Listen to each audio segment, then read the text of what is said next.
Biology and technology എന്ന ചാപ്റ്ററാണ് നമ്മൾ പഠിച്ചുകൊണ്ടിരുന്നത്. കഴിഞ്ഞ ക്ലാസ്സിൽ നമ്മൾ ബയോടെക്നോളജി എന്താണെന്നും ജനറ്റിക് എഞ്ചിനീയറിംഗ് എങ്ങനെയാണെന്നും നമ്മൾ ഈ പറയുന്ന DNA എഡിറ്റ് ചെയ്യുന്ന രണ്ട് ടെക്നോളജികളെ പറ്റിയിട്ടൊക്കെ എന്ത് ചെയ്തു, റീകോമ്പിനൻ്റ് DNA ടെക്നോളജിയും ക്രിസ്പർ ടെക്നോളജിയും ഒക്കെ എന്താണെന്ന് പഠിച്ചു. അതിനുശേഷം ജനറ്റിക്കലി മോഡിഫൈഡ് ഓർഗാനിസംസിനെ പറ്റിയും പറഞ്ഞു. അപ്പോൾ അത് പറയുമ്പോൾ എനിക്ക് ചെറിയൊരു മിസ്റ്റേക്ക് പറ്റിയിട്ടുണ്ട്. അപ്പോൾ നിങ്ങളൊന്ന് ശ്രദ്ധിച്ചോളാം. ഞാൻ അവിടെ BT എന്നുള്ളതിന് ബയോടെക്നോളജി എന്ന് പറഞ്ഞു. അത് ബയോടെക്നോളജി അല്ല, അത് ബാസിലസ് തുരിഞ്ചിയൻസിസ് എന്ന് പറയുന്ന ഒരു ബാക്ടീരിയയാണ്. ആ ബാക്ടീരിയയിൽ നിന്നുള്ള ഭാഗങ്ങളാണ് നമ്മൾ ഈ പറയുന്ന ചെടികളിലേക്ക് കൊണ്ടുവന്നത്. ആ കൊണ്ടുവന്ന സാധനമാണ് എന്ത് ചെയ്യുന്നത്, ടോക്സിക് ആയിട്ട് അല്ലെങ്കിൽ ടോക്സിനായിട്ട് പ്രവർത്തിക്കുന്നത്. അപ്പോൾ ഞാൻ പറഞ്ഞതിനകത്ത് BT നമ്മൾ കോമൺലി BT ബയോടെക്നോളജി എന്ന് പറയും, ആ ഒരു സെൻസിലാണ് പറയുന്നത്. അപ്പോൾ അതൊന്ന് ശ്രദ്ധിച്ചോളണം. ശരി, ഇന്ന് നമ്മൾ പഠിക്കാൻ പോകുന്നത് ഹ്യൂമൻ ജീനോം പ്രോജക്റ്റിനെ പറ്റിയാണ്. എന്ന് വെച്ചാൽ വേറൊന്നുമില്ല, ഞാൻ കഴിഞ്ഞ ക്ലാസ്സിൽ പഠിപ്പിച്ചപ്പോൾ നിങ്ങൾക്ക് എക്സാമ്പിൾ പറഞ്ഞില്ലേ, ഇൻസുലിൻ എന്ന് പറയുന്ന ഈ പറയുന്ന ഒരു ഹോർമോൺ ഉൽപ്പാദിപ്പിക്കുന്ന ജീന് നമ്മളെടുത്ത് ഒരു പ്ലാസ്മിഡിൽ വെച്ചിട്ട് ഒരു ഹോസ്റ്റിൽ വെച്ച് വളർത്തിയാൽ നമുക്ക് ഇൻസുലിൻ കിട്ടുമെന്ന്, അല്ല ഈ കോളയിൽ വെച്ച് വളർത്തി നമ്മൾ ഇൻസുലിൻ ഉൽപ്പാദിപ്പിച്ചില്ലേ. അപ്പോൾ എങ്ങനെയാണ് നമുക്ക് മനസ്സിലായത് ഈ പറയുന്ന പ്രത്യേക ജീനാണ് ഇൻസുലിൻ ഉൽപ്പാദിപ്പിക്കുന്നതെന്ന്? അപ്പോൾ നമുക്കറിയണം അല്ലേ, ഒരു മനുഷ്യൻ്റെ ശരീരത്തിൽ എന്തൊക്കെ ജീനുകളാണുള്ളത്, അല്ലെങ്കിൽ എന്തൊക്കെ DNA ആണുള്ളത്, അതിൻ്റെ ഫങ്ഷൻസ് എന്താണെന്നൊക്കെ അറിയണ്ടേ. അപ്പോൾ ഇത് അറിയാൻ വേണ്ടിയിട്ട് പണ്ട് സ്റ്റാർട്ട് ചെയ്തൊരു പ്രോജക്റ്റാണ് ഹ്യൂമൻ ജീനോം പ്രോജക്റ്റ് എന്ന് പറയുന്നത്. എന്താ ഈ ജീനോം എന്ന് വെച്ചാൽ, നമ്മുടെ ശരീരത്തിലുള്ള എല്ലാ ജനറ്റിക് മെറ്റീരിയൽസിൻ്റെയും സം ടോട്ടൽ, ഇതിനാണ് നമ്മൾ എന്ത് വിളിക്കുന്നത്, ഹ്യൂമൻ. അല്ലെങ്കിൽ ഹ്യൂമൻ്റെ ആണെങ്കിൽ ഹ്യൂമൻ ജീനോം, ഇനി മൈക്രോ ഓർഗാനിസത്തിനാണെങ്കിൽ അതിൻ്റെ ജീനോം എന്ന് പറയും. അപ്പോൾ ഈ ജീനോം കണ്ടെത്താനായിട്ട് 1990 മുതൽ 2003 വരെയുള്ള കാലഘട്ടത്തിൽ ലോഞ്ച് ചെയ്തൊരു പ്രോജക്റ്റാണ് ഹ്യൂമൻ ജീനോം പ്രോജക്റ്റ്. അമേരിക്കയിലായിരിക്കും എന്നുള്ളത് പറയേണ്ട കാര്യമില്ലല്ലോ. എന്ന് വെച്ചാൽ അമേരിക്കക്കാർ മാത്രമൊന്നുമല്ല, ലോകത്തുള്ള എല്ലാ ശാസ്ത്രജ്ഞരുടെയും ഒരു കൂട്ടായ പരിശ്രമം കൊണ്ട് നമ്മൾ എന്ത് ചെയ്തു, നമ്മുടെ ശരീരത്തിനകത്തുള്ള എല്ലാ DNA അല്ലെങ്കിൽ ന്യൂക്ലിയോടൈഡ് ബേസ് പെയറുകൾ നമ്മൾ എന്ത് ചെയ്തു, കണ്ടെത്തി. അങ്ങനെ നമ്മൾ അറിഞ്ഞൊരു കാര്യം, ഏതാണ്ട് 300 കോടിയോളം DNA ബേസ് പെയറുകൾ നമ്മുടെ ശരീരത്തിലുണ്ട്. അഡിനിൻ, ഗ്വാനിൻ, തൈമിൻ, സൈറ്റോസിൻ എന്ന 4 പേരുണ്ടെന്നും ഇവരുടെ കോമ്പിനേഷൻ അങ്ങോട്ടും ഇങ്ങോട്ടും മാറ്റുമ്പോഴാണ് നമ്മുടെ DNA കോഡ് കിട്ടുന്നതെന്നൊക്കെ ഉള്ളത് നമ്മൾ ഒന്നാമത്തെ ചാപ്റ്ററിൽ പഠിച്ചതാണ്. അപ്പോൾ നമുക്ക് ഹ്യൂമൻ ജീനോം പ്രോജക്റ്റ് എന്ന് വെച്ചാൽ എന്താണെന്നാണ് മനസ്സിലാക്കേണ്ടത്. അപ്പോൾ ജീനോം എന്ന് വെച്ച് കഴിഞ്ഞാൽ എന്താണ്? It is the sum total of all the genetic materials in N organism. ഒരു ഓർഗാനിസത്തിനകത്തുള്ള എല്ലാ ജനറ്റിക് മെറ്റീരിയലിൻ്റെയും ആകെ തുക അല്ലെങ്കിൽ സം ടോട്ടലാണ് ജീനോം എന്ന് പറയുന്നത്. അങ്ങനെ മനുഷ്യൻ്റെ ജീനോം നമ്മൾ എടുത്തപ്പോൾ നമുക്കതിൽ നിന്നും 300 കോടിയോളം DNA ബേസ് പെയറുകൾ കിട്ടി. ഇത് എവിടുന്നാണ് കിട്ടിയത്? ഹ്യൂമൻ ജീനോം പ്രോജക്റ്റ് പ്രകാരം 90 മുതൽ 2003 വരെ. എന്താണ് ഇതിൻ്റെ ഗോൾ എന്ന് വെച്ച് കഴിഞ്ഞാൽ, completely understanding the information in the human genome. Human ജീനോമിലെ ഇൻഫർമേഷൻസ് കംപ്ലീറ്റ് ആയിട്ട് അണ്ടർസ്റ്റാൻഡ് ചെയ്യും. അതിനുവേണ്ടി ജീൻ മാപ്പിംഗ് എന്ന ടെക്നോളജിയാണ് നമ്മൾ യൂസ് ചെയ്തത്. അതായത് ഓരോ ജീനിൻ്റെയും ലൊക്കേഷനും അതിൻ്റെ ഫങ്ഷനും പഠിക്കുക എന്നുള്ളതാണ്. നമ്മൾ ഏതാണ്ട് പഠിച്ചപ്പോൾ നമുക്ക് മനസ്സിലായി, ഏതാണ്ട് 300 കോടി ബേസ് പെയറുകളാണ് ഒരു മനുഷ്യ ശരീരത്തിലുള്ളത്. ബേസ് പെയർ എന്ന് വെച്ചാൽ അറിയാലോ, അഡിനിൻ, ഗ്വാനിൻ, തൈമിൻ, സൈറ്റോസിൻ. അതിന് സ്യൂട്ടബിൾ ആയിട്ട് ഇവിടെ ഏതെങ്കിലുമൊക്കെ എന്താവും, കോഡുണ്ടാവും, ബേസ് പെയറുകൾ. ഓർമ്മയില്ലേ, നമ്മൾ ഡബിൾ ഹെലിക്സിനകത്തൊക്കെ നമ്മൾ വരച്ച് പഠിച്ചതല്ലേ ഈ പറയുന്ന പെയറുകൾ. അങ്ങനെ എത്ര എണ്ണം ഉണ്ട്? 300 എണ്ണം ഉണ്ട്. ഇനി അതിൻ്റെ ഒരു ചെറിയ ഭാഗത്തിനാണല്ലോ നമ്മൾ ജീൻ എന്ന് വിളിക്കുന്നത്. ഈ ജീൻ എന്ത് ചെയ്യും? എന്തെങ്കിലും ഒരു പ്രത്യേക ഫംഗ്ഷൻ ചെയ്യും.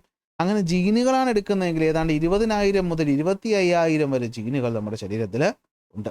ഇനി തമാശ എന്താണെന്ന് പറഞ്ഞു കഴിഞ്ഞാൽ, അതിൽ ഫങ്ഷണൽ ജീനുകൾ എന്ന് പറയുന്ന വെറും 1-2% മാത്രമേ ഉള്ളൂ. ബാക്കിയുള്ളതൊക്കെ എന്താണ്? ജങ്ക് DNA എന്നാണ്. എന്ന് വെച്ചാൽ നമ്മൾ ഇതുവരെ അതിൻ്റെ ഫംഗ്ഷൻ കണ്ടെത്തിയിട്ടില്ല, ഇനി കണ്ടെത്താം. അത്ര എളുപ്പമുള്ളൊരു ഭാഗമല്ല, അല്ലെങ്കിൽ എളുപ്പമുള്ളൊരു കാര്യമല്ല ഇതെന്ന് നിങ്ങൾക്ക് തന്നെ മനസ്സിലായിട്ടുള്ള കാര്യമാണ് അല്ലേ. അപ്പോൾ എന്താ സംഭവം ഹ്യൂമൻ ജീനോം പ്രോജക്റ്റ് എന്ന് വെച്ച് കഴിഞ്ഞാൽ? എന്താ നമ്മൾ ഇവിടുന്ന് പഠിക്കേണ്ട ഇൻഡിക്കേറ്റേഴ്സ്? ജീനോം എന്ന് പറഞ്ഞാൽ എന്താ? Genome is the sum total of all the genetic material in N organism. ഒരു ഓർഗാനിസത്തിനകത്തുള്ള മൊത്തം ജനറ്റിക് മെറ്റീരിയലുകളുടെയും തുകയാണ് ജീനോം എന്ന് പറയുന്നത്. അതിനെ ലൊക്കേഷൻ എവിടെയാണ് കണ്ടെത്തുക എന്നുള്ളതിനെയാണ് നമ്മൾ ജീൻ മാപ്പിംഗ് എന്ന് പറയുന്നത്. അങ്ങനെ ജീൻ മാപ്പിംഗ് നടത്തി നമ്മൾ ഹ്യൂമൻ ജീനോം പ്രോജക്റ്റിലൂടെ എന്തൊക്കെ പഠിച്ചു? 300 കോടിയോളം ബേസ് പെയർ ഉണ്ടെന്നും ഏതാണ്ട് 20,000 മുതൽ 25,000 വരെ ജീനുകൾ ഉണ്ടെന്നും അതിൽ വെറും 1-2% മാത്രമാണ് ഫങ്ഷണൽ എന്നും ബാക്കിയൊക്കെ എല്ലാം ജങ്ക് DNA ആണെന്നും മനസ്സിലായി. അതായത് studies are going on about this exact functions. അറിയില്ല, നമ്മൾ കണ്ടെത്തും. ഫങ്ഷൻ ഉണ്ട്, ഫങ്ഷൻ ഇല്ലാതൊന്നുമല്ല, അത് നമ്മൾ കണ്ടെത്തിയിട്ടില്ല. ഇതാണ് ഹ്യൂമൻ ജീനോം പ്രോജക്റ്റ് എന്ന് പറയുന്നത്. അപ്പോൾ നിങ്ങൾ ചോദിക്കും, എന്തിനാണ് ഇതിപ്പോൾ കണ്ടെത്തിയിട്ട്? നേരത്തെ ഞാൻ പറഞ്ഞു തന്നില്ലേ, ഇൻസുലിൻ എവിടെയാണ് നമ്മൾ കണ്ടെത്തിയത് കൊണ്ടല്ലേ ഇൻസുലിൻ ഉണ്ടാക്കിയെടുക്കാൻ പറ്റിയത്.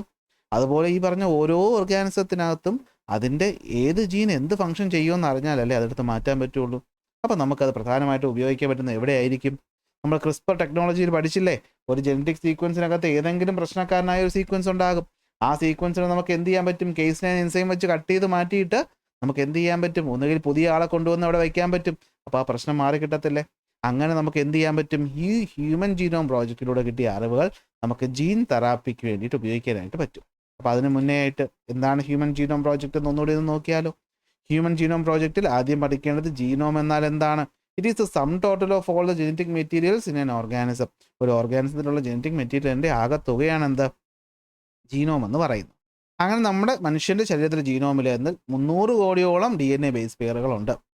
ആ ജീൻ പെയറുകൾ നമ്മൾ എവിടെയാണെന്ന് കണ്ടെത്തിയത് ജനറ്റിക് മാപ്പിങ്ങിലൂടെയാണ്. It is a technology which identifies the location of the genes in the DNA and help in this. Okay, അതായത് ടെക്സ്റ്റ് ബുക്കിൽ നടത്തുകൊണ്ട് അങ്ങനെ ലൈനിലൂടെ വന്നത്. ഓക്കെ, അങ്ങനെ നമുക്ക് 90 മുതൽ 2003 വരെ കൊണ്ട് നമ്മൾ ഈ പ്രോജക്റ്റ് കംപ്ലീറ്റ് ചെയ്തു. ഓക്കെ, കുറേ ഗുണങ്ങളുണ്ടായി, പിന്നെ കുറേ കോൺട്രവേഴ്സീസും ഇതിൻ്റെ പുറകെ ഉണ്ട്. നമ്മളത് നോക്കേണ്ട ആവശ്യമില്ലല്ലോ, നമുക്ക് ആവശ്യമുള്ളവർ നോക്കിയാൽ പോരെ. ഓക്കെ, അങ്ങനെ നമ്മൾ എന്തൊക്കെയാണ് കണ്ടെത്തിയത്? 300 പേരുണ്ടെന്നും അത് ജീനായി മാറുമ്പോൾ 20,000 മുതൽ 25,000 വരെയാണെന്നും അതിൽ 1-2% മാത്രമാണ് ഫങ്ഷണൽ എന്നും ബാക്കിയെല്ലാം ജങ്ക് DNA ആണെന്നും മനസ്സിലായി. Okay, so it is very helpful in understanding how genetic disease occur and in finding new treatment method. അപ്പോൾ ഇതിന് പ്രധാന ഗുണം വരുന്നത് ജീൻ തെറാപ്പിയിലാണ്. അപ്പോൾ ജീൻ തെറാപ്പി എന്ന് പറഞ്ഞു കഴിഞ്ഞാൽ എന്താണ്? രോഗങ്ങളുടെ കാരണമായിട്ടുള്ള ജീനുകളെ കണ്ടെത്തി അതിനെ മാറ്റിയാൽ നമുക്ക് രോഗം മാറ്റാൻ പറ്റത്തില്ലേ? നമ്മൾ കഴിഞ്ഞ ചാപ്റ്ററിൽ പഠിച്ചു ഹെറിഡിറ്ററി ഡിസീസസ് അല്ലേ, ഹീമോഫീലിയയും സിക്കിൾ സെൽ അനീമിയയും എന്തുകൊണ്ടാണ് ഉണ്ടാകുന്നത്? നമ്മുടെ ശരീരത്തിലുണ്ടാകുന്ന ഈ പറയുന്ന ഇപ്പോൾ സിക്കിൾ സെൽ അനീമിയ തന്നെ നമുക്ക് ഉദാഹരണമായിട്ട് എടുക്കാം. അപ്പോൾ സിക്കിൾ സെൽ അനീമിയ എന്ന് പറയുന്ന രോഗം ഉണ്ടാകുന്നത് എന്തുകൊണ്ടാണ്? നമ്മുടെ RBCയിൽ ഈ പറയുന്ന RBC ഉൽപ്പാദിപ്പിക്കുന്ന ജീനിൽ ഉണ്ടാകുന്ന ഡിഫക്റ്റ് കാരണം നമ്മുടെ ഈ പറയുന്ന RBC സിക്കിൾ ഷേപ്പായിട്ട് മാറുന്നതല്ലേ. അപ്പോൾ നമുക്ക് ആ പറയുന്ന കോഡുള്ള DNA പുറത്തെടുത്തിട്ട് ഈ പറഞ്ഞ കാര്യത്തിനെ മാറ്റിയിട്ട് നല്ല DNA ഇൻസേർട്ട് ചെയ്തിട്ട് തിരിച്ച് ശരീരത്തിലിട്ടാൽ പിന്നീട് ഉണ്ടാകുന്ന DNAകൾ ഈ പറയുന്ന കറക്റ്റ് ആയിരിക്കത്തില്ലേ? നമ്മൾ വണ്ടിയിൽ ഒരു കംപ്ലൈൻറ്റ് വരുമ്പോൾ നമ്മൾ ആ പാർട്ട് മാറ്റിയിട്ടാൽ നേരെ ആവത്തില്ലേ? കമ്പ്യൂട്ടറിനൊരു പ്രോബ്ലം വരുമ്പോൾ, അല്ലെങ്കിൽ TV ക്ക് ഒരു പ്രോബ്ലം വരുമ്പോൾ, അല്ലെങ്കിൽ മൊബൈലിനൊരു പ്രോബ്ലം വരുമ്പോൾ ആ ഭാഗത്തിന് മാറ്റത്തില്ലേ? നമുക്ക് ആ പാർട്ട് അറിയാമെന്നുള്ളതുകൊണ്ടല്ലേ? അത് നമ്മൾ നിർമ്മിച്ചുകൊണ്ടാണ്. പക്ഷെ മനുഷ്യനെ നിർമ്മിച്ചത് മനുഷ്യരല്ലാത്തതുകൊണ്ട് നമുക്ക് അറിയില്ല. അപ്പോൾ നമ്മൾ ഉള്ള മനുഷ്യന്മാരെ വെച്ചിട്ട് ഇതെന്ത് ചെയ്യാണ്? പഠിച്ചുകൊണ്ടിരിക്കുകയാണ്. അപ്പോൾ എന്ത് ചെയ്യും? നമ്മൾ ആദ്യം എന്ത് ചെയ്യുമെന്ന് വെച്ച് കഴിഞ്ഞാൽ സ്റ്റെം സെൽ എടുക്കും. അതായത് ഡിവൈഡ് ചെയ്യാൻ കപ്പാസിറ്റി ഉള്ള സെല്ലാണ് സ്റ്റെം സെൽ. അപ്പോൾ ബ്ലഡ് പ്രൊഡ്യൂസ് ചെയ്യുന്ന അല്ലെങ്കിൽ ബ്ലഡിൻ്റെ സെല്ല് പ്രൊഡ്യൂസ് ചെയ്യുന്നതിന് തുല്യമായ സ്റ്റെം സെല്ല് ശരീരത്തിൽ നിന്ന് എടുക്കും.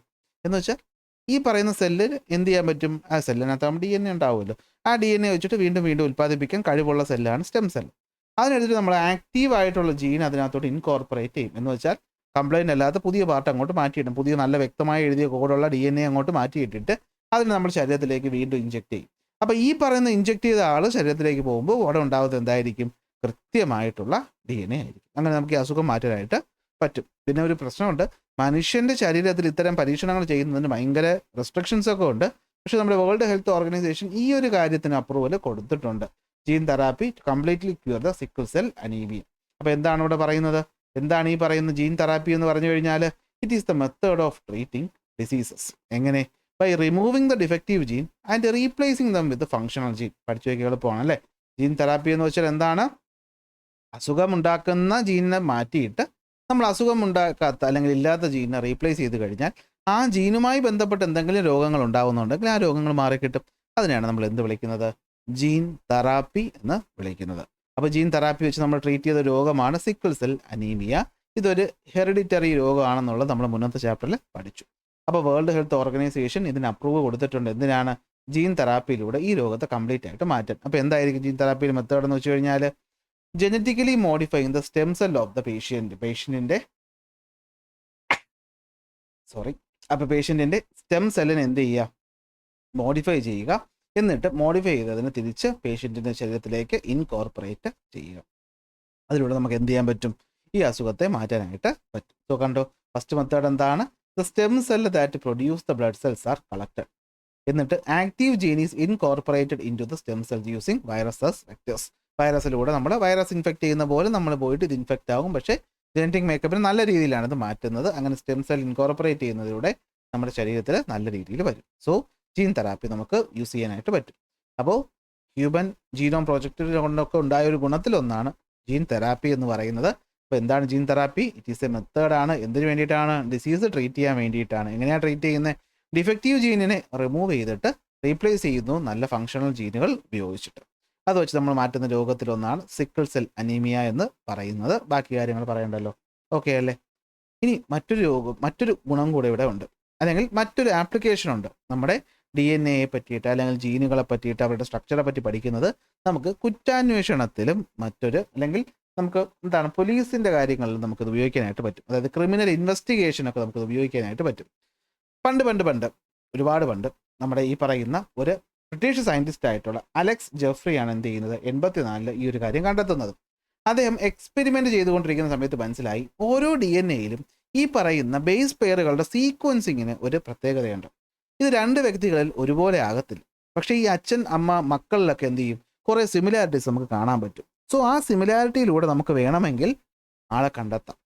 അതുപോലെ ഡിഫറൻസ് വെച്ച് നമുക്ക് ആളുടെ വ്യത്യാസം മനസ്സിലാക്കാനും പറ്റും. അതായത് നമ്മൾ നോക്കിക്കഴിഞ്ഞാൽ ഒരു വിക്ടിമിൻ്റെ ഹെയർ കിട്ടി, നമ്മൾ സിനിമയിലൊക്കെ കാണുന്ന പരിപാടിയാണ് അല്ലേ. ആ വിക്ടിമിൻ്റെ ഹെയറിനകത്ത് നമുക്ക് എന്തായാലും ഒരു അല്പമെങ്കിലും സ്കിന്നുണ്ടെങ്കിൽ അല്ലെങ്കിൽ 1-2 സെല്ലുണ്ടെങ്കിൽ ആ സെല്ലിനെ നമുക്ക്, അല്ലെങ്കിൽ രക്തമുണ്ടെങ്കിൽ അല്ലെങ്കിൽ സലൈവ ഉണ്ടെങ്കിൽ നമുക്ക് അതിനെ എന്ത് ചെയ്യാൻ പറ്റും, ക്രൈം സ്റ്റഡിക്ക് വേണ്ടി ഉപയോഗിക്കാൻ പറ്റും. അതായത് എന്താ സംഭവം, നമ്മൾ അതിനെ വളർത്തിയെടുത്ത് സെല്ലുകളുടെ മൾട്ടിപ്ലൈ ചെയ്തിട്ട് നമ്മൾ അതിന് DNA എടുക്കും. എന്നിട്ട് ആ DNA നമ്മൾ ഈ പറയുന്ന സസ്പെക്റ്റിൻ്റെ DNA ആയിട്ട് ഒത്തു നോക്കും. ഇതാ ഇവിടെ കണ്ടോ, കറക്റ്റ് പടം ഇതാണ് കണ്ടോ. ഇവിടെ ഈ പറയുന്ന നീലക്കട്ടകളാണ് എന്തെന്ന് പറയുന്നത്, നമ്മുടെ ബേസ് പെയറുകളുടെ ഓർഡർ എന്ന് പറയുന്നു. ഈ ഓർഡറും നമ്മളെടുത്ത മറ്റേ ഓർഡറും കൂടി എന്ത് ചെയ്യുന്നു, ഒന്ന് താരതമ്യം ചെയ്യുമ്പോൾ ഏതാണ്ട് ഒരുപോലെ വരികയാണെങ്കിൽ നമുക്ക് എന്ത് ചെയ്യാൻ പറ്റും, DNA മാച്ചിങ് എന്ന് പറയാനായിട്ട് പറ്റും. ഇതാണ് ഇവിടെ സംഭവം കണ്ടോ. ഇവിടെ സാമ്പിൾ തൊട്ട് പേഴ്സൺ 1 ഉണ്ട്, പേഴ്സൺ 2 ഉണ്ട്. അപ്പോൾ നമ്മുടെ സാമ്പിൾ കിട്ടി, ഹെയർ സ്ട്രാൻഡിൽ നിന്ന് കിട്ടിയ സാമ്പിളാണ് ഇത്. ഇത് ഒന്നാമത്തെ സസ്പെക്ട്, ഇത് രണ്ടാമത്തെ സസ്പെക്ട്. നോക്കിയിട്ട് പറ ഇത് ആർക്ക് സിമിലറാ? നമ്മൾ പറയുമ്പോൾ ഈ രണ്ടാമത്തെ സസ്പെക്റ്റിന് സിമിലർ ആണ് അല്ലേ. അപ്പോൾ ഇവനാണ് ഇവിടുത്തെ കുറ്റവാളി എന്ന് പറയുന്നത്. ഓക്കെ, അങ്ങനെ നമുക്ക് കൾപ്രിറ്റുകൾ അല്ലെങ്കിൽ കുറ്റക്കാരനെ ഐഡൻറ്റിഫൈ ചെയ്യാനായിട്ട് പറ്റും. അപ്പോൾ ഇതാണ് സംഭവം. അപ്പോൾ ഓരോ വ്യക്തികളിലും എന്താ സംഭവം എന്ന് പറയുന്നത്, ഈ പറയുന്ന 99.9% DNA മനുഷ്യരിൽ ഏതാണ്ട് സെയിം തന്നെയാണ്. പിന്നെ എന്താ വ്യത്യാസം, ഇവരുടെ ഓർഡറിലാണ് വ്യത്യാസം. നമ്മളെല്ലാവർക്കും ഫിംഗർ പ്രിൻ്റ് ഉണ്ട്, പക്ഷേ എൻ്റെ ഫിംഗർ പ്രിൻ്റ് പോലെ ആയിരിക്കത്തില്ല നിങ്ങളുടെ ഫിംഗർ പ്രിൻ്റ്, ഓരോന്നും വ്യത്യസ്തമാണ്. അതുപോലെ നമ്മുടെ DNA-യുടെ സീക്വൻസിങ്ങും വ്യത്യസ്തമാണ്. അതായത് നോക്കിയേ, just as fingerprint that vary from person to person, the sequence of the nucleotide in each person also varies. So നമുക്ക് ഈ പറയുന്ന പെക്യുലാരിറ്റി ഉപയോഗിച്ചിട്ടാണ് വ്യക്തികൾ കണ്ടുപിടിക്കാനായിട്ട് പറ്റുന്നത്. Okay, so these differences are mainly seen in the part of the DNA that do not make protein. അപ്പോൾ protein ഉണ്ടാക്കാത്ത ബാക്കിയുള്ള DNA-യിലാണെന്ന് കാണപ്പെടുന്നത്. ഇത് കൂടുതലും പാരൻസിൽ അല്ലേ. Resemblance can be seen in the DNA pattern of parents, their offsprings and their siblings. വ്യത്യാസം ഉണ്ടാവും. അപ്പോൾ ഈ പറയുന്ന സിനിമയിലൊക്കെ ചിലപ്പോൾ DNA ടെസ്റ്റ് നടത്തിയിട്ട് കുട്ടിയുടെ പിതൃത്വം തെളിയിക്കുന്ന ഒരു പരിപാടിയൊക്കെ നിങ്ങൾ കേട്ടിട്ടുണ്ടാവുമല്ലോ സിനിമയിലൊക്കെ. സിനിമയിലല്ല, ജീവിതത്തിലും വാർത്തയിലും ഒക്കെ വരുന്നതാണ് അല്ലേ. ആ കാര്യത്തിൽ നമ്മൾ ഉപയോഗിക്കുന്ന ഇതാണ് കണ്ടോ. ഇവിടെ നോക്കി, അച്ഛൻ അമ്മ കുട്ടി. ഇതിൽ അച്ഛൻ്റെയോ അമ്മയുടെയോ ഈ പറയുന്ന DNA സീക്വൻസിൻ്റെ ഒരു ഭാഗം നമുക്ക് കുട്ടിയിൽ കാണാനായിട്ട് പറ്റും. ഈ ഒന്നാമത്തെ ചൈൽഡിൽ ആദ്യം അമ്മയുടെ ഒരു സിമിലാരിറ്റി കാണാൻ പറ്റുന്നുണ്ട്, രണ്ടാമത്തെ കുട്ടിയിലും അതുണ്ട്. പക്ഷേ രണ്ടാമത്തെ DNA നോക്കിക്കഴിഞ്ഞാൽ അത് അച്ഛൻ്റെ മാത്രം സിമിലാരിറ്റിയാണ്, അമ്മയുടെ സിമിലാരിറ്റി ഇവിടെ വരുന്നില്ല. അതുപോലെ നമുക്ക് ഇവിടെ കണ്ടോ, ഈ പറയുന്ന അച്ഛൻ്റെ സിമിലാരിറ്റി ഇവിടെയും കാണാൻ പറ്റും. അതുപോലെ ഇവിടെ ഈ റെഡ് ലൈൻ ഒന്നാമത്തെ കുട്ടിക്ക് കിട്ടി, രണ്ടാമത്തെ കുട്ടിക്കില്ല. പക്ഷേ രണ്ടാമത്തെ അമ്മയുടെ ഈ പറയുന്ന ലൈൻ ഇവിടെ വന്നു, രണ്ടാമത്തെ കുട്ടിക്ക് വന്നു. അപ്പോൾ ഞാൻ ചുമ്മാ ഒരു ഐഡിയക്ക് പറഞ്ഞേ ഉള്ളൂ. അങ്ങനെ നമുക്ക് റിലേഷൻഷിപ്പ് കണ്ടുപിടിക്കാനായിട്ട് പറ്റും. അല്ലെങ്കിൽ കുട്ടിയുടെ അച്ഛൻ ആരാണ് അമ്മ ആരാന്നൊക്കെ രീതിയിൽ എന്തെങ്കിലും കേസ് വഴക്കൊക്കെ ഉണ്ടായാൽ അത് ഉപയോഗിക്കാനായിട്ട് പറ്റും. അത്രയേ ഉള്ളൂ സംഭവം. ഇതാണെന്തെന്ന് പറയുന്നത് DNA ഫിംഗർ പ്രിൻറ്റിംഗ് എന്ന് പറയുന്നു. അപ്പോൾ എന്താണ് DNA ഫിംഗർ പ്രിൻറ്റിംഗ് എന്ന് പറഞ്ഞു കഴിഞ്ഞാൽ, അലക്സ് ജെഫ്രിയാണ് ഇത് കണ്ടെത്തിയത്. എന്താ സംഭവം, it is a technology that is used to analyse the sequence of nucleotides. ന്യൂക്ലിയോടൈഡുകളുടെ സീക്വൻസ് അനലൈസ് ചെയ്യുക, എന്നിട്ട് എന്ത് ചെയ്യുക, identify the individuals accordingly. This is called DNA fingerprinting and the sequence of the nucleotide in each person varies. അതായത് ഓരോ വ്യക്തിയിലും ഇത് വ്യത്യാസമായിരിക്കും. അപ്പോൾ എന്താണ് സംഭവം, അലക്സ് ജെഫ്രിയാണിത് കണ്ടെത്തിയത്. എന്താ സംഭവം, ഓരോ വ്യക്തികളുടെയും ന്യൂക്ലിയോടൈഡുകളുടെ സീക്വൻസ് എന്ന് പറയുന്നത് വ്യത്യസ്തമായിരിക്കും. അപ്പോൾ ഇത് ഉപയോഗിച്ച് നമുക്ക് കണ്ടുപിടിക്കാനായിട്ട് പറ്റും. ഇത് പ്രധാനമായിട്ടും എവിടെയായിരിക്കും, ഫങ്ഷണൽ ഭാഗത്തല്ല, ബാക്കി ഭാഗത്തുള്ള DNA-കളാണ് നമ്മൾ ഇതിനു വേണ്ടിയിട്ട് എടുക്കുന്നത്. സോ ഇതാണ് സംഭവം എന്ന് പറയുന്നത്. So variations are seen in the remaining 0. അതായത് നോർമലി എല്ലാവരുടെ DNA-യും, അതായത് DNA-കൾ എന്ന് പറയുന്നത് മനുഷ്യരിൽ ഏതാണ്ട് ഒരുപോലെ ആയിരിക്കും. പക്ഷേ അപ്പോൾ വ്യത്യാസം എന്താണ്, അതായത് എല്ലായിടത്തും അഡിനിനും കോളിനും തൈമിനും സൈറ്റോസിനും ഒക്കെ തന്നെയല്ലേ മനുഷ്യരെല്ലാവരിലും. സോ സിമിലാരിറ്റി ആയിരിക്കും, വ്യത്യാസം എവിടെയെങ്കിലും വരുന്നുണ്ടെങ്കിൽ ആ വ്യത്യാസം ഈ പറയുന്ന അറേഞ്ച്മെൻറ്റിലായിരിക്കും. So just fingerprint vary from person to person. ഇതാണ് ഇവിടെ ഉദ്ദേശിക്കുന്നത്. ഇതിനാണ് നമ്മൾ DNA ഫിംഗർ പ്രിൻറ്റിംഗ് എന്ന് പറയുന്നത്. 2 ഉപയോഗങ്ങളാണ്. നമുക്ക് കൾപ്രിറ്റുകളെ കണ്ടുപിടിക്കാൻ വേണ്ടിയിട്ട് ഉപയോഗിക്കാൻ പറ്റും. അതുപോലെ തന്നെ എന്താണ് റിലേഷൻഷിപ്പ് കണ്ടുപിടിക്കാൻ വേണ്ടിയിട്ട് നമുക്കിത് യൂസ് ചെയ്യാനായിട്ട് പറ്റും. ഇതാണ് 2 കാര്യങ്ങളെന്ന് പറയുന്നത്. ഓക്കെ അല്ലേ? അപ്പോൾ uses of DNA fingerprinting ഒരു ക്വസ്റ്റ്യൻ ആയിട്ട് വരാൻ നല്ല സാധ്യതയുള്ള ചോദ്യമാണ്. അപ്പോൾ എന്തൊക്കെയാണ് യൂസസ്? 1, identifying the culprit. കുറ്റക്കാരനെ കണ്ടെത്താൻ വേണ്ടിയിട്ട് ഉപയോഗിക്കാൻ പറ്റും. To identify genetic disorders and learn about hereditary diseases. അല്ലേ, ജെനറ്റിക് ഡിസോർഡറെ കണ്ടെത്തി ഹെറിഡിറ്ററി ഡിസീസുകളെ പറ്റി പഠിക്കാനായിട്ട് പറ്റും. അതായത് അച്ഛനും അമ്മയ്ക്കുള്ള അതേ രോഗം കുട്ടിയൊക്കെ വരുമ്പോൾ അല്ലേ നമ്മൾ ഹെറിഡിറ്ററി ഡിസീസ് എന്ന് പറയുന്നത്. അപ്പോൾ അത് കണ്ടെത്താൻ ഉപയോഗിക്കും. To determine the biological relationship between parent and offsprings. അതായത് പിതൃത്വം തെളിയിക്കുന്ന പരിപാടി. To identify the lineage by identifying the fossil. അതായത് നമ്മളെ ഫോസിലുകൾ പഠനത്തിലൂടെ അല്ലെങ്കിൽ ഫോസിലുകളുടെ പഠനം നമ്മുടെ മനുഷ്യരിൽ നിന്ന് ഇവോൾവ് ചെയ്ത്, ഇപ്പോൾ നമ്മൾ പറഞ്ഞില്ലേടാ ചിമ്പാൻസി നമ്മളുമായിട്ട് സിമിലാരിറ്റി ഉണ്ടെന്ന്. എങ്ങനെയാണ്? മോളിക്കുലാറായിട്ട് നമ്മൾ ടെസ്റ്റ് ചെയ്തു. അതുപോലെ തന്നെ വരുന്നതാണ് ഈ DNA ബേസ്ഡ് എവിഡൻസ് എന്ന് പറയുന്നത്. അപ്പം നമ്മൾ ഈ പറയുന്ന ജന്തുക്കളുടെ DNA നോക്കുമ്പോൾ നല്ല സിമിലാരിറ്റീസ് ഉണ്ടാകും. അപ്പോൾ നമ്മൾ തമ്മിൽ എന്തോ റിലേഷൻ ഉണ്ടെന്ന് നമുക്കിവിടെ മനസ്സിലാക്കാനായിട്ട് പറ്റും. To identify the victim of accidents or disasters. നമ്മൾ പറഞ്ഞില്ലേ, അറിയാമല്ലോ, നമ്മൾ ചില അപകടങ്ങളൊക്കെ ഉണ്ടാകുമ്പോഴത്തേക്കും നമുക്ക് ബോഡിയൊക്കെ ചിലപ്പോൾ കിട്ടുന്ന കുറേ കാലത്തിന് ശേഷമായിരിക്കും. അപ്പോൾ അത് ആരുടെ ബോഡിയാണെന്ന് നമുക്ക് ഐഡൻറ്റിഫൈ ചെയ്യാൻ പറ്റാത്ത അവസ്ഥയിലായിരിക്കും അല്ലേ. അപ്പോൾ അങ്ങനെയൊക്കെ വരുന്ന കേസുകളിൽ നമുക്ക് ബന്ധുവായിട്ടുള്ള ഒരാളുടെ DNA ഒത്തു നോക്കുമ്പോൾ നമുക്ക് ഒരാളെ കണ്ടെത്താനായിട്ട് പറ്റും. അല്ലാത്തൊരവസ്ഥയാണ് എങ്കിലും അതിനുപയോഗിക്കാൻ പറ്റും. To track endangered species. അല്ലെ, എൻഡേഞ്ചേർഡ് സ്പീഷീസുകളെ കണ്ടെത്താൻ വേണ്ടിയിട്ട് നമുക്ക് എന്ത് ചെയ്യാൻ പറ്റും? DNA ഫിംഗർ പ്രിൻറ്റിങ് യൂസ് ചെയ്യാനായിട്ട് പറ്റും. അപ്പോൾ എന്തൊക്കെയാണ്? കൾപ്രിറ്റുകളെ കണ്ടുപിടിക്കുക, ജെനറ്റിക് ഡിസോർഡറുകൾ തിരിച്ചറിയുക, ബയോളജിക്കൽ റിലേഷൻഷിപ്പ് കണ്ടെത്തുക, ഫോസിലിനെ കണ്ടെത്തുക, ഈ പറയുന്ന വിക്ടിംസിനെ കണ്ടെത്തുക, ആക്സിഡൻറ്റ് ഡിസാസ്റ്റർ ഉണ്ടായ വിക്ടിംസിനെ കണ്ടെത്തുക, അവരെ ഐഡൻറ്റിഫൈ ചെയ്യുക, അതുപോലെ എൻഡേഞ്ചേർഡ് സ്പീഷീസുകളെ കണ്ടെത്താനും നമുക്ക് DNA ഫിംഗർ പ്രിൻറ്റിംഗ് യൂസ് ചെയ്യാനായിട്ട് പറ്റും.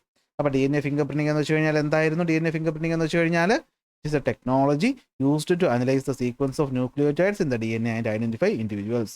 DNA ഫിംഗർ പ്രിൻറ്റിൻ്റെ ബേസ് എന്താണ്? നമ്മൾ ഈ പറയുന്ന 29% DNA സെയിം ആണ്, 1% മാത്രമാണ് ഡിഫറൻറ്റ്. പക്ഷേ നമ്മുടെ ന്യൂക്ലിയോടൈഡ് സീക്വൻസ് എന്ന് പറയുന്ന ഓരോ വ്യക്തിക്ക് ഫിംഗർ പ്രിൻറ്റ് പോലെ വ്യത്യാസമായിരിക്കും. അതാണ് അതിൻ്റെ ബേസ്. ആപ്ലിക്കേഷൻസ് പോസിബിലിറ്റീസും നമ്മൾ ഈ പറഞ്ഞ ഇതിനകത്ത് പറയാൻ പറ്റും. Match with samples culprit illustration. Okay, match with sample and culprit illustration. അതായത് ഈ ഇല്ലസ്ട്രേഷൻ നോക്കാൻ നിങ്ങൾക്ക് തന്നെ മനസ്സിലായിട്ടുണ്ട്. ഇതാണ് കൾപ്രിറ്റ്. ഓക്കെ, അപ്പോൾ ഇതാണ് നമ്മുടെ DNA ഫിംഗർ പ്രിൻറ്റിംഗ് എന്ന് പറയുന്നത്. നെക്സ്റ്റ് ഇതുമായി ബന്ധപ്പെട്ട് തന്നെ വരുന്ന മറ്റൊരു ടോപ്പിക്കാണ് ഹ്യൂമൻ മൈക്രോബയോം പ്രോജക്റ്റ് എന്ന് പറയുന്നത്. അപ്പോൾ അതിന് മുമ്പേ okay, various possibilities about biotechnologies has been discussed so far. Humans are the only species that can make desirable changes to the genetic makeup of other organisms.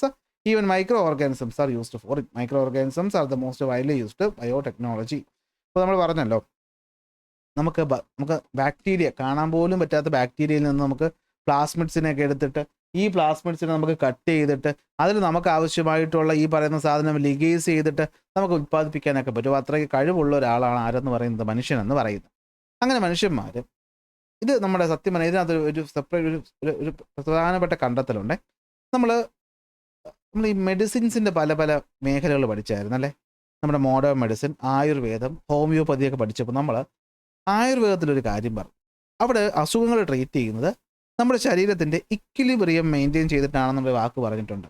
Modern ആയിട്ട് നമ്മൾ കണ്ടെത്തിയ ഈ പറഞ്ഞ നമ്മുടെ സയൻസ്, മോഡേൺ മെഡിസിൻ പഠിച്ചൊരു പരിധി എത്തിക്കഴിഞ്ഞപ്പോൾ modern മെഡിസിനും ഈ കാര്യം അംഗീകരിക്കുകയാണ് ചെയ്യുന്നത്. അതായത് നമ്മുടെ പല രോഗങ്ങളുടെയും കാരണം രോഗകാരികളാണെങ്കിലും അതിൽ കൂടുതലും കാരണം നമ്മുടെ ഈ പറയുന്ന ശരീരത്തിലുള്ള മൈക്രോ ഓർഗാനിസംസിൻ്റെ തുലനാവസ്ഥയിൽ അല്ലെങ്കിൽ ഇക്വിലിബ്രിയത്തിലുണ്ടാകുന്ന മാറ്റം കാരണമാണ്.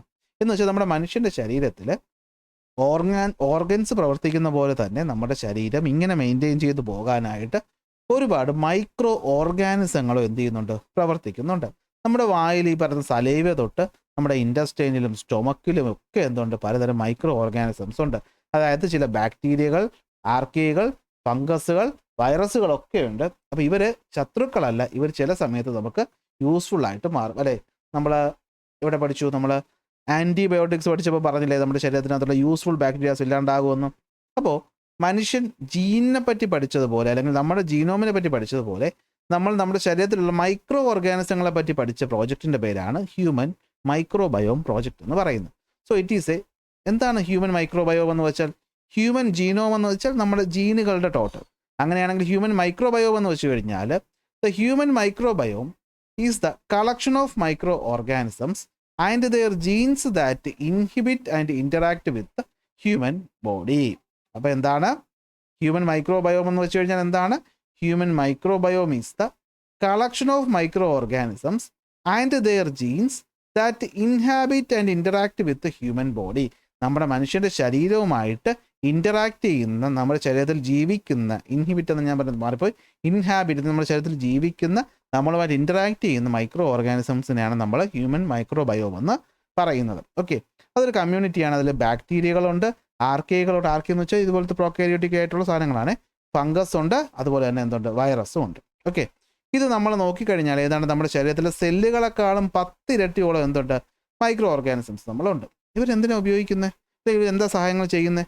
ഇവർ നമുക്ക് എന്ത് ചെയ്യാറുണ്ട്? പലതരം സർവീസുകളും ചെയ്യാറുണ്ട്, ഇൻക്ലൂഡിങ് ഇമ്മ്യൂണിറ്റി പ്രദാനം ചെയ്യുന്നതിൽ, ഡൈജഷനിൽ, അതുപോലെ തന്നെ പല പല വൈറ്റമിൻസിൻ്റെയും ഒക്കെ അബ്സോർപ്ഷനിലും പ്രൊഡക്ഷനിലും ഒക്കെ എന്ത് ചെയ്യുന്നുണ്ട്, ഇത്തരം മൈക്രോ ഓർഗാനിസംസ് ഹെൽപ്പ് ചെയ്യാറ് ഉണ്ട്.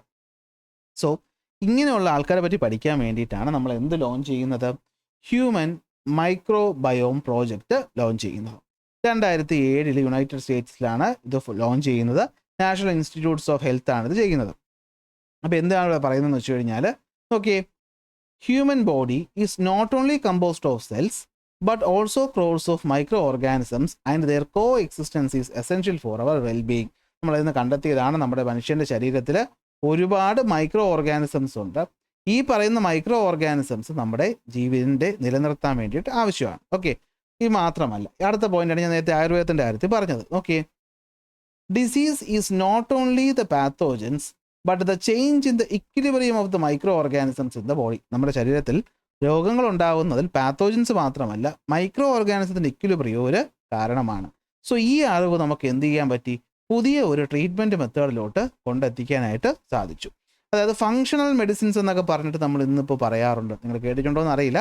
ഫങ്ഷണൽ മെഡിസിൻസ്, അതായത് പല നമ്മളെ രോഗങ്ങൾക്കും നമ്മൾ ഉദ്ദേശിക്കുന്ന അല്ലെങ്കിൽ ആ പർട്ടിക്കുലർ ഓർഗൻ മാത്രമായിരിക്കത്തില്ല പ്രശ്നക്കാർ, മറ്റു പല ഓർഗൻസിൻ്റെയും ഇൻഫ്ലുവൻസ് അല്ലെങ്കിൽ അവിടെയുള്ള ഈ പറഞ്ഞ മൈക്രോ ഓർഗാനിസത്തിൻ്റെയൊക്കെ ബാലൻസിലുണ്ടാകുന്ന തെറ്റും ഇതിന് കാരണമായിട്ട് മാറാറുണ്ട്. ഞാൻ ഈ അടുത്ത് കേട്ടൊരു കാര്യമാണ്, എനിക്കത് സത്യമാണോ അല്ലേന്നൊന്നും അറിയില്ല. കേട്ടപ്പോൾ എനിക്ക് ഭയങ്കര കൗതുകമായിട്ട് തോന്നി. നമ്മുടെ തലയിൽ ഈ താരൻ എന്ന് പറയുന്നത് ഉണ്ടാകുന്നതിന് നമ്മുടെ കുടലിനകത്തുള്ള ബാക്ടീരിയകൾക്ക് പങ്കുണ്ടെന്ന് ഇതുപോലൊരു ഡോക്ടർ യൂട്യൂബിൽ കണ്ടതാണ്. അതുകൊണ്ട് തന്നെ വിശ്വാസത്തെ പറ്റിയൊന്നും എനിക്കറിയില്ല, എങ്കിലും പുള്ളി വളരെ വളരെ വിശദമായിട്ട് ഇത് പറയുന്നുണ്ട്. അപ്പോൾ കേട്ടപ്പോൾ എന്തോ ഒരു കാര്യമുണ്ടെന്ന്, ഇതൊക്കെ സത്യാവസ്ഥ അറിയില്ല, എന്നാലും കേട്ടപ്പോൾ എനിക്കെന്തോ ഇങ്ങനെ ഉണ്ടോ, സംഭവം ഉണ്ടോ എന്നൊക്കെ നമുക്ക് ചിന്തിച്ചു പോയി. അതായത് ആലോചിക്കേ, നമ്മുടെ കുടലിനകത്തുള്ള, കുടലെന്ന് വെച്ചാൽ അറിയാമല്ലോ എന്താണ്, ഇൻഡസ്ട്രൈനകത്തുള്ള മൈക്രോ ഓർഗാനിസത്തിൻ്റെ ബാലൻസ് തെറ്റുന്നത് ഈ പറയുന്ന താരൻ ഉണ്ടാകാൻ ആകൂ നിങ്ങൾക്കറിയാവോ? എന്നാ നോക്കുക. Okay, so the project opened a great opportunity to design personalised medicines and to arrange treatment according to each individuals microbiome. അപ്പോൾ ഓരോ വ്യക്തികളുടെയും ഈ മൈക്രോബയോംസിനെ പറ്റി പഠിച്ചുകൊണ്ട് സ്പെസിഫിക് ട്രീറ്റ്മെൻറ്റ് കൊണ്ടുവരാനായിട്ട് നമുക്ക് സാധിച്ചു. ഇതാണ് എന്തെന്ന് പറയുന്നത്, ഹ്യൂമൻ മൈക്രോബയോം പ്രോജക്റ്റ് എന്ന് പറയുന്നു. അപ്പോൾ എന്താണ് ഹ്യൂമൻ മൈക്രോബയോം എന്ന് പറഞ്ഞു കഴിഞ്ഞാൽ? ഹ്യൂമൻ മൈക്രോബയോം എന്ന് പറഞ്ഞു കഴിഞ്ഞാൽ it is the collection of micro organisms and their genes that inhabit and interact with human body. അതിനകത്ത് ബാക്ടീരിയയും ആർക്കിയയും ഫംഗസും വൈറസും ഒക്കെ വരും. അപ്പോൾ മനുഷ്യൻ്റെ ശരീരത്തിൽ കാണുന്ന മൈക്രോ ഓർഗാനിസംസ് ആണ് ഹ്യൂമൻ മൈക്രോബയോംസ്. ഇത് ഒരുപാട് ഫങ്ഷൻസ് ചെയ്യുന്നുണ്ട്. ഇമ്മ്യൂണിറ്റി ഹെൽപ്പ് ചെയ്യുന്നുണ്ട്, ഡൈജഷൻ ഹെൽപ്പ് ചെയ്യുന്നുണ്ട്, അതുപോലെ വൈറ്റമിൻസിൻ്റെ ഉൽപ്പാദനത്തിനും ഹെൽപ്പ് ചെയ്യുന്നുണ്ട്. ഇവരെ പറ്റി പഠിക്കാൻ വേണ്ടി ലോഞ്ച് ചെയ്ത പ്രോജക്റ്റാണ് human microbiome project. 2007 national institute of health ആണ് ഇത് ലോഞ്ച് ചെയ്യുന്നത്. ഇതിൻ്റെ ഫലമായിട്ട് നമ്മൾ എന്തൊക്കെ കണ്ടെത്തിയിട്ടുണ്ട്? ഒന്ന്, ഹ്യൂമൻ ബോഡി എന്ന് പറയുന്നത് സെൽസ് മാത്രമല്ല, അതിൽ കോടിക്കണക്കിന് മൈക്രോ ഓർഗാനിസംസും കോ എക്സിസ്റ്റ് ചെയ്യുന്നുണ്ട്. നമുക്ക് അസുഖങ്ങൾ ഉണ്ടാകുന്നതിൻ്റെ പ്രധാനപ്പെട്ട കാരണം പാത്തോജൻസ് മാത്രമല്ല, അത് മൈക്രോ ഓർഗാനിസത്തിൻ്റെ ഇക്വിലിബ്രിയത്തിലുണ്ടാകുന്ന വ്യത്യാസം കൂടെയാണ്. അതിലൂടെ നമുക്ക് ഒരു പുതിയ കാര്യം മനസ്സിലായി, നമുക്ക് ഓരോ വ്യക്തികളുടെയും മൈക്രോബയോം സ്ട്രക്ചർ പഠിച്ചുകൊണ്ട് അവരുടെ അസുഖങ്ങൾക്ക് നമുക്ക് കാരണങ്ങൾ അല്ലെങ്കിൽ അതിന് സൊല്യൂഷൻസ് കണ്ടെത്തുവാനായിട്ട് സാധിക്കും. അപ്പോൾ ഇതാണ് നമ്മൾ ഇന്ന് പഠിക്കുന്നത്. ഇനി വരുന്നത് ബയോളജി ആൻഡ് ആർട്ടിഫിഷ്യൽ ഇൻ്റലിജൻസ് ആണ്. അത് നമുക്ക് എവിടെ പഠിക്കാം? അടുത്ത ക്ലാസ്സിൽ പഠിക്കാം. സോ ക്ലാസ്സിൽ പറഞ്ഞ കാര്യങ്ങൾ മനസ്സിലായിട്ടുണ്ടെങ്കിൽ ലൈക്ക് ചെയ്യാനും ഷെയർ ചെയ്യാനും സബ്സ്ക്രൈബ് ചെയ്യാനും ഒന്നും മറക്കണ്ട. അടുത്ത ക്ലാസ്സിൽ അടുത്ത ടോപ്പിക്കായിട്ട് കാണാം.